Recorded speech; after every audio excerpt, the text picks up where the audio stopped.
Berapa had minimum umur untuk kita mulakan simpanan emas di Public Gold? Bagi tuan-puan yang belum tahu, boleh tengok video sampai habis. Jangan lupa save untuk rujukan tuan-puan akan datang. Sebenarnya tuan-puan, di Public Gold kita tiada had umur untuk bermula simpan emas. Sebab apa?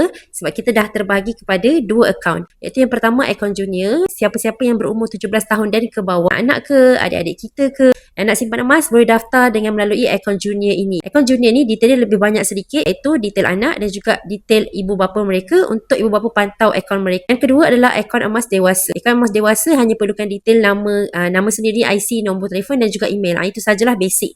Kalau yang tambahan nama ibu bapa adalah di akaun junior. Jelas tak?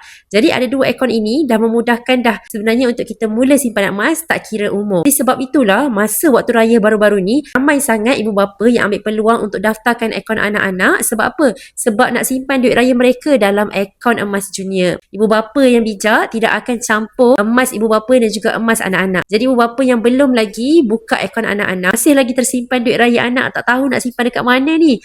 Jom buka akaun junior untuk anak-anak, bagi anak-anak simpan duit raya mereka dan mereka dapatkan emas mereka sendiri. InsyaAllah emas tersebut sangat berguna untuk mereka gunakan ketika mereka nak sambung pembelajaran nanti. Okey, jadi yang belum ada lagi akaun emas boleh hubungi Jia. InsyaAllah Jia akan bimbing tuan-puan sebaik-baiknya. Gemukkan simpanan, kuruskan belanja, ada manfaat, boleh follow Jia rapat-rapat.